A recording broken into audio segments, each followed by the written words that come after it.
Okay, so talking about Churchill, 今天我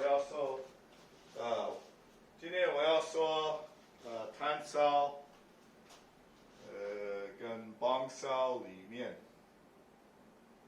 怎么试探机会，然后副手外面怎么试探机会。所以你看 ，Jackie 是在里面，假使他真打我，你给他打我，所以他要有这个 angle。现在我手没有面对 Jackie， 他可以来打我。所以这个事情发生的时候，我可以去这里防守，我可以跨我的手防守。比如说他打，我跨手防守。你看，套路就是这样，我可以跨手防守，有手攻击。我没有的话，假设我出力，他还是会打我，因为我根本没有面对中心线。I'm not. So as you can see, we go back and talk about this in English now. When I'm here and he goes straight at me, I can easily shut him down. But if he gets this angle, right, and I try to shut him down, and he's walking, see, he can hit me, and I can't jump style him. So I need to get either, I have a couple of options, which I didn't say in Chinese just now, but one is, okay, when someone goes in here, he has an attacking angle, I can turn with him, and I can jump style, maybe I can punch him.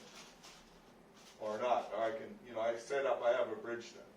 The other way is when he comes in and he steps, he can hit me. I cross my hands, because there's no way I can get to here in time.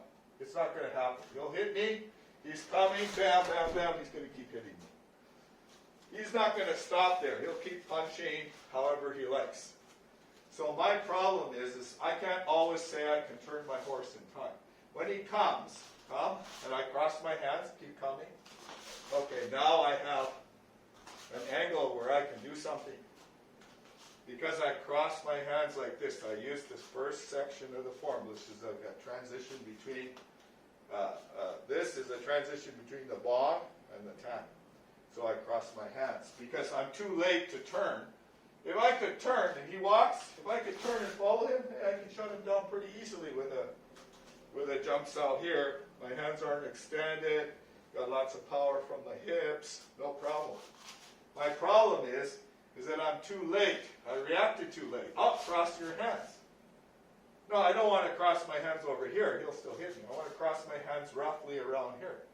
Now I can, I can do various things. I can go roll him and so on. From there, you got a bridge. You can go to Hunsao, Trenshou, and so on kind of movements. So the other way is that when he comes and he's got an angle, I step with him. I step this foot. I don't have to turn with him. If he comes and he has this angle and I turn with him, he's still going to hit me. This is not just a hand. This could be a glove, a punch to your face. Because you think you should turn your body outside. Well, he just throws that punch. And he knocks you in the head. I mean, bam, that's just a walking hook. Boom. You just walk your hip in. If someone opens like that, boom, you just throw your hook right away, right? This is not a hook punch. A hook punch is you snap your hip. It's quite quick. It doesn't have to be a full quarter turn of your hips.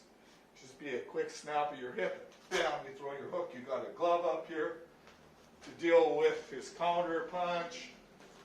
So I can't be doing this. A lot of people do this, right? Yes, there are things you can do. When he comes in here, he I can turn my arm like this as a transition, but this punch is still he's still going to punch me. So that's like you lopsao. If you end up using this hand, this is coming, come. You see, I'm not going to stay here at this position. The idea is not to get this position and then just stay there and think you're going to be okay. I can cross my hands, but this is not, the point is not to cross your hands. The point is to, the power comes onto your hands and then you start to roll and do things based on from the feeling of the power on your bridge. So in other words, going back to what we were talking about before, when he comes in it's easy to shut him down. But if he turns and has angle, right, then he can come in, and I still have this problem of him punching me because I can't jump cell. So I might, for example, I might jump cell like this. I might step, keep my angle. Now, one other way is when I'm completely out, and he's already got my hands and he comes. Okay, that's gun show. That's a gun show change. So you might go this way, and then you lap cell, and you go into your jump cell, lap cell kind of stuff. So, yeah, so basically, this is what I'm talking about. You want to be able to counter the person who's coming in on the inside. Now, when I'm on the inside, I'm never going like this. I'm getting angled. He needs to follow me in order to set up his attack. It's not like he follows me. It's not like we're doing what we call in Chinese Tao Zhao, where you do something, I do something. A lot of Chinese forms are like that. That's total nonsense. You can, I'm not saying it's total nonsense, but you can do moves, and he can do moves, and you guys are like dancing like as in some stuff, the way some people do Aikido, and a lot of Chinese martial arts. But the point is when I go here, he needs to adapt to me to set up his attack. If he doesn't adapt to me, I get to hit here. It doesn't matter if this is a hook punch, a hooking elbow. I mean, this is a necktie. So in Wing Chun, you slam down with your elbow on top of his head. So the necktie in wrestling leads to an elbow right on the back of the head, which, by the way, is illegal in MMA. So obviously, when I go there, he goes there, he's fine. I go there, he crosses his hands, cross your hands, do this, cross your hands. Oh, he's fine. He can jump cell here, he can punch into my body. He's not going to stop here, he's going to go through me. It's not like he can't, as soon as he feels like he can't get it, he crosses his hands, cross your hands, cross, bam, see? Okay, now he's bridging however he likes. Not so much however he likes, but with appropriate techniques depending on my body reaction to that hit. It may hurt me, it may not hurt me. He may kick at that point, he may punch, he may kick, punch, take down, and so on. So the guy on the inside is always trying to get angled. Either this way, I push it this way, he goes on the other side, he has angle here. Maybe I'm giving him too much power, he doesn't need to move, he just can punch, he has a lump cell. In other words, he's trying to get an angle because he has to get the angle on the inside. On the outside, I'm always trying to shut him down. I don't want to I want to shut him down and control one yifu er. In Chinese, we say yifu er, which means one hand controls two. So, if I can control his hands in the center, he has trouble coming out. His whole idea is to get an angle, Quan Sao, and get to a place where I'm not facing him. So now he can attack however he likes here. 1, 2. That second hand on the top. He can go on to the lap cell. He can walk elbow, walk. He can walk in with his elbow there. As a follow-up to the punch, using a land cell position, making a fist here. This is a bar, and so on and so on. So it's not saying that will be the situation that comes up. So double rolling, always get inside, always get angle. Outside angle, if I got Fu, my idea of my Fu Shou, there's a lot of options to Fu Shou. But the big thing about Fu Shou is when I get it, I'm starting to use it like to Zhi Shou and hook and biao and so on. So you will hook biao, you will actually pull someone, go through his head, his neck here, on an upward line. Basically, it's going through his head on this line. So you hook, and then you go through someone's neck. Again, totally illegal in sport MMA. You can't do that. But I don't have this problem because I'm doing a combat style.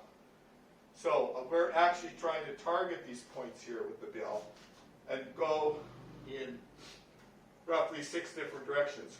So 1, through his head. One, right? You could go this way. Okay, you got down, you got up, and you got patterns. So in other words, you could be like this. Based on the power here, I might go through his head, through points in his neck. So if you get this distance, it's not like you need to think about it. You're not like memorizing. This is not, okay, step 1, step 2, step 3. This is the feeling. When I do this, he's going to move his head. You're going to try to duck, get away from that, right? So I might decide to go down. I might decide to snap down. A lot of people get the idea that you're practicing this stuff like 1, 2, 3. That's total nonsense. Because I don't know which, if I jeer this guy and he ducks down, right? I have to bail this way. I can't be going that way, right? You can't be doing this when the guy goes over there. You got to hook your hand in that direction. So this is based on the feeling. Well, how does he escape when you attack? The point of Wing Chun is you punch, he escapes, okay. You know, it's the feeling of the bridge. When he escapes, you have to do something. You have to change. You have to change your punch, just like boxing. The guy moves, you punch me, I move away, and I throw. That's why I got hit here. Because I'm thinking about throwing a punch instead of moving where he can't hit me and throwing my hooks and so on and so forth. Exactly the same as boxing. It has to be based on the feel, on the bridge in the moment. So anybody who doesn't practice Wing Chun that way is wasting his time. He's doing 1, 2, 3, 4, 1, 2, 3, 4, these kind of set bullshit moves. Don't do that. You're wasting your time. You have to practice based on feeling. So, talking about the other pattern of rolling in basic Wing Chun is like this. So we have a bong sao and a tan sao, and a fu sao, and he has a bong sao, tan sao. So this kind of thing, we're kind of like 50-50. Usually people start out with the 50-50 roll. So in other words, if I press him here, I give him an automatic lap sao, relax, lap sao, easy for him. If I'm really tight, pai da is easy for him. He will come in, punch lower, boom, punch lower, boom. So that explodes through my body. In other words, I don't want to punch high because it's easy for him to do this. Just pick up your hands, relax. Pick up your hands. See?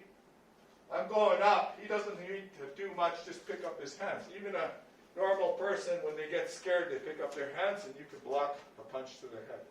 You just pick up your hands. Whereas if he punches low, that punch, when he punches low, I pick up my relax, ride. Boom.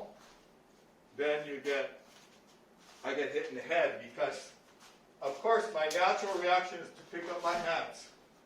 To pick up your hands, whether it's karate, taekwondo, just an untrained person, pick up their hands. They get scared, they pick up their hands.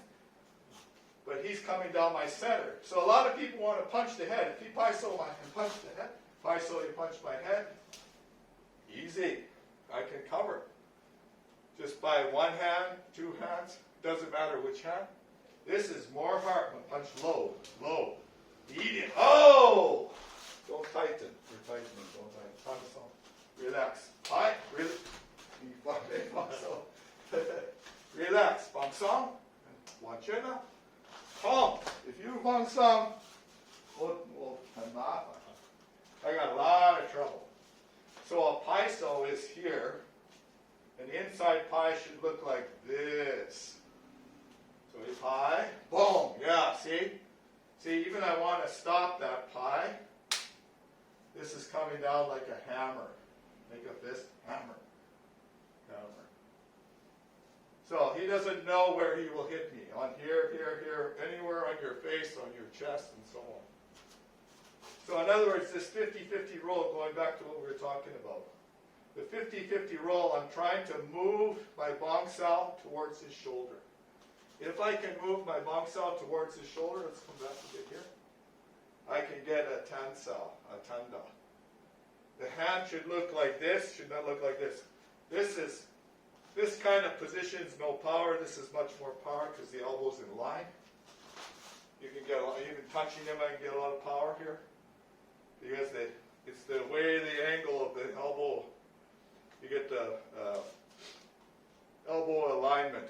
So zhou di li. Zhou di li comes because the elbow is aligned with the hip.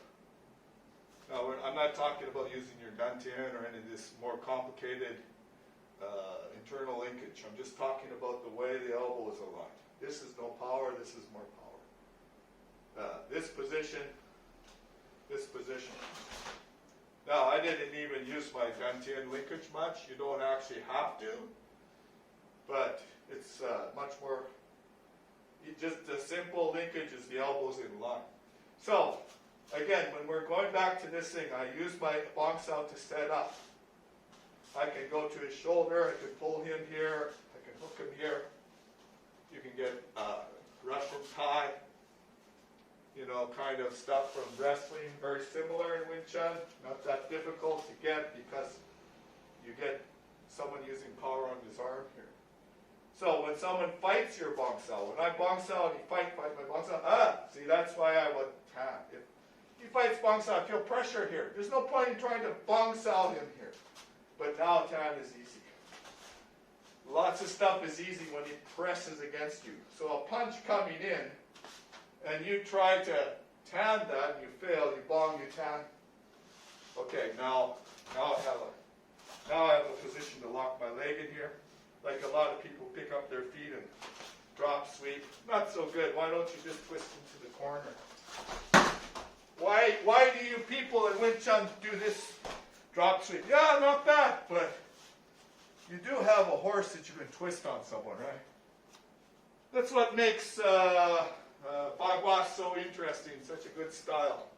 People say, oh, Bagua doesn't work. These people don't know what the fuck they're talking about. This is a very famous combat style, Bagua. And by the way, He Chi Dao looks very similar. And what do you know? They say the founder of Aikido studied Bagua. And you can see some very interesting throws there. So this arm coming this way, someone pushes power here. You can pai that. You can tanda that. If he fights your bong sao, you can lap sao him. This is going down into the root, right? Not trying to punch his head because the guy's coming this way. You punch his head, you miss his head. He's coming, when you pull someone down here to this position, he's not going to be up here. So in other words, if I get him to do that, I press on him and he laps out me. My body's coming down here. If you punch up here, I'm trying to get a grapevine on his leg right away if you're a grappler, right? Of course he will. He needs to punch me in the root. Oh, how I grapevine you punch. Boom! There's no grapevine there. There's no simple double leg and so on there. That's not going to happen. But if he punches my head, yeah, thank you. I'm pushing my head in there. And I'm not going to stay here and give him the guillotine. So yeah, you have a problem is when you try to punch someone in the head, when actually he should be going down as low as he can to the root. So basically, the bong sao sets up. If I feel pressure here, it's just too easy to pull that into me. If he doesn't give me any pressure, then I can move him. I can move my hands where I want. If I feel pressure on his body, you can move into his power that way. So, a lot of times in Wing Chun, you don't see the same move. You can't let's practice this one and then do this one and do that one. This is Tao Zao. This is something we don't do. Wing Chun's based on feeling. You get a feel on the bridge. And Wing Chun's just not sticky hands, obviously. If someone punches, you can go straight from Wen So itself. The asking of the hands is basically attack by bridging. So he punches me, hit me in the body, and he could bao pai now. Bao pai. As soon as he feels my body react to that punch, bao pai. Now we'll bao pai. Boom, bao pai. Okay, that's the stick. That was churcho. That was sticky hands. He hit my body. The body reaction to this punch is also churcho, and then he goes to a punch, a kick, a throw, whatever it is, just like any other style. Don't get caught up into this concept that Wing Chun is, oh, let's do this and roll. That's not sticky hands. That's just an exercise to develop your sensitivity, feeling, and ability to use the basic techniques. So a lot of people get the wrong idea. Once he punches, I don't block, he can keep going. That's already sticky. Once he touches my body, the physical contact. He doesn't actually need to. If I start out at maybe like this, you don't actually, this is all, this kind of Bruce Lee kind of stuff, that's also sticky hands. So there's not exactly that we always start out by rolling. Okay? You've got to get this idea out of your head that, oh, well, Jeet Kune Do is this, and Wing Chun is this. This is total nonsense. Total nonsense. Wing Chun and Jeet Kune Do very similar. Just maybe you could say if you punch, you know, and you go in and you have a bridge and it's an intercepting fist. So on my hand got here, I felt power there, but I pushed through like a bulldozer. More of a shin shell application. The second form in Cantonese is called Chumkyu. Excuse my Cantonese pronunciation. But I'm used to using Mandarin to talk about Wing Chun. So to review, when he's here, a lot of times he sets up. If he bonks out here, jumps out here, he has pressure here. He can switch out his angle. He has power. Now he can hit. He can pie. He can lup out. He can sha. So he can hit here and here. In other words, this lup out isn't pulling someone. This is a very quick move. Basically, you basically slide on his hand, and then you go back to the punch. If you got the feeling that he can't hit you. So notice he slides on my hand. Palm. Oh, I'm still there. I'm a tough guy. He hits my throat, but I'm okay. He's going to punch me again. Punch. Boom. No, you hit. Bam. Hit again. Didn't hit. He didn't punch through me. Just hit. Boom. Didn't hit. Come on, hit me. Yeah, actually, I still didn't feel that you got linkage there, but at least the punch penetrated. That angle, you would get more power. Not this angle. You get that angle, you were quite happy. Now you punch. Actually, more pushed me this time, but the idea is to get that angle. So, in other words, I bonk out, I jump out. If I feel pressure here, I can switch to the tan jump situations. I can catch his leg. Don't do this. This is an automatic foo, like jur, jur, jur, jur. Foo, hit, foo. A lot of people do neck pulling hand on the inside. Yeah, that works if the guy doesn't do anything, but my Sifu was quite adamant about this is like if he grabs my neck inside like a wrestling tie, boom, boom. Why do you let someone do this and like a neck pull down to do your wrestling kind of thing without you yourself taking the outside and clotheslining his head? Why do people allow this to happen? Because they don't know what the fuck to do. They're not aware that they should actually, someone pulling your head like that to do basically, I have an overhook. He has an underhook. I have a frame here to attack, right? The whole idea of the jumps up, an and gam and la is when he does something like this, I can attack right away. But when he's on this side, I can do this. He can walk. Right? He doesn't have to just lock me here. Right? He can throw his elbow here. The point of getting a fuso is to throw your elbow in some sense. And not exactly. I'm not saying that's the only thing you get out of a fuso. But it's not to grab on the inside like this. Yeah, I'm giving him all kinds of chances to hit here. Once this goes down, my body, his hand can't hit him. I'm too far away. So a lot of people think, hey, just do the neck pulling out and punch someone like from the first section, the very first second move in the wooden dummy. You bridge and then hook. That's pretty easy for him to attack in a lot of ways. So don't do that. If you see people doing that on the net, you say this is a good move. That's not a good move for you. There's so many ways he can attack me when I grab on the inside like that. So don't do that. Going back to the whole idea again. When we're doing a rolling, like a equal roll, bang, bong, he has a bong. I have a tan, he has a tan. The idea is to first sink, and then you move your bong sao or you move your tan sao to set up. So when I go like this and he fights me going this way, that's why I turn.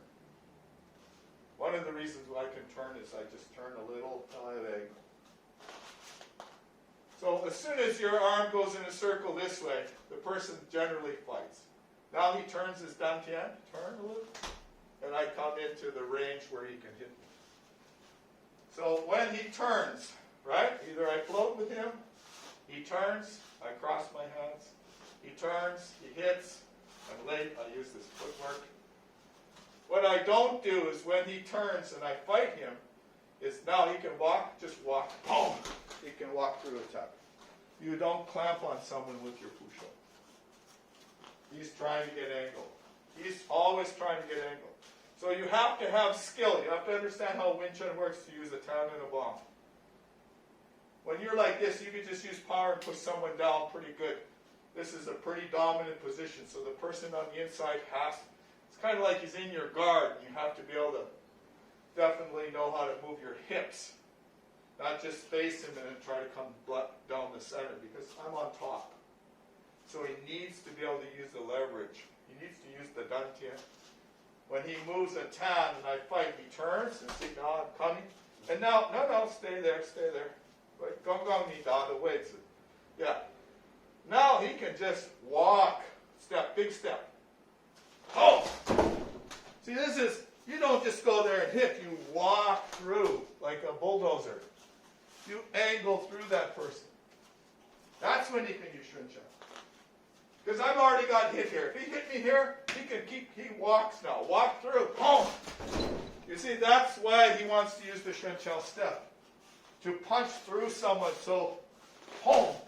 You know, you're taking at least anywhere from, this could be Shun Chao. This could be Shun Chao. Notice I'm not going this way. It could be this. This fact that I go that way turns my dantian. It's a crossing step. It's not straight at someone. So in other words, I press him, I feel power. I walk on a crossing line. So he feels power. Right? Walk, crossing line, boom! Yeah, that's the right way to do it. Right? He didn't go straight this way. He walked that way and held center. So his dantian naturally turns. He's not thinking about it. He holds center and punches. He's got 3 torques going on there. Totally different than just going straight down the line and attacking someone. Anyway, I've covered a lot of stuff in this video. Thank you for watching. Please subscribe to my channel on YouTube and TikTok, and we'll see you guys in training. Bye-bye. Hey, Jackie, say bye-bye to the guys. Bye-bye. Jackie's, likes to train a lot.